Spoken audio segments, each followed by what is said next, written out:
Well, countries like Japan and China and Denmark have already introduced vaccine passports. And the point of a passport is to force people to take the coronavirus vaccine. And if they don't, they can't live a normal life. It'd be hard to imagine a better way to discourage people from taking the vaccine. If you wanted to scare the hell out of people about vaccines, you would do something like this. If you wanted them to take it, you would brag about how great the vaccine is, and you would show that it is. But yesterday, the White House announced its own plans of a sort for vaccine passports. Private businesses will handle it if they want to reopen. A determination or development of a vaccine passport, or whatever you want to call it, will be driven by the private sector. Glenn Greenwald is an independent journalist. He's on Substack, as many of you already know, and he joins us tonight. Glenn, thanks so much for coming on. I know you're in favor of vaccines. I think of myself as pretty pro-vaccine myself. This seems almost designed to scare people on the subject of vaccines and make them feel coerced, or maybe it'll work. What do you make of this?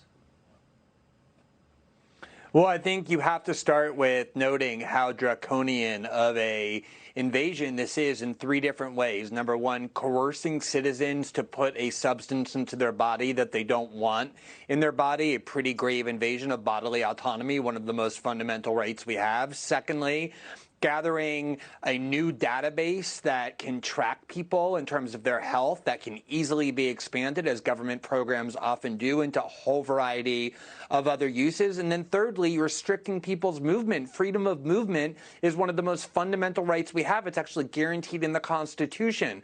Now, I'm not saying there's never a scenario where you can imagine that maybe vaccine passports wouldn't be justified if it were really a health catastrophe. But why are we even talking about it right now when the problem isn't insufficient people wanting the vaccine? The problem is there's not enough vaccines for the people who do want them.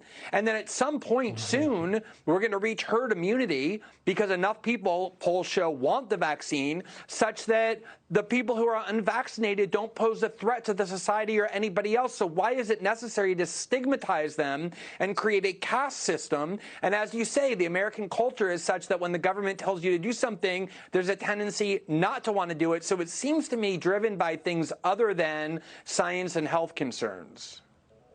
Are you comfortable with the idea of massive multinational monopolies having your health information and passing it between one another? I've spent the last 10 years of my work, Tucker, as a journalist, as you know, reporting on the grave dangers of what happens when the state collects information. They always promise that it's going to be temporary, that it's just for a specific problem. When they enacted the Patriot Act in 2001, they said, don't worry, it's just going to be 3 or 4 years, and then it's going to be done once we get the problem of terrorism solved. Here we are 20 years later. Nobody thinks about eliminating the Patriot Act anymore, and it grew well beyond its original intention. Yes. That's one of the things that always happens. And I think there's a huge cultural strain here that liberals have this kind of punitive strain in their politics, that they like the idea of being able to stigmatize people who don't agree with them on vaccines by creating a second-class citizenry for them. I think that's a big part of the motive. You just reminded me once again that I idiotically supported the Patriot Act, and I just want to apologize again to the country for doing that. Do you think there's, really quickly, do you think there's any way out of this? You'd hate to see a scenario where people are vaccine resistors, but maybe we're moving toward that. Well, I think that what we've always heard is herd immunity is the promised land. And if we can demonstrate, yes, as I think is already being demonstrated, that enough people want to take it, it'll kick the legs out of the rationale for doing this. Yes, and I certainly hope we get there before we get to coercion. Glenn Greenwald, thank you so much. I appreciate it. Thanks, Tucker.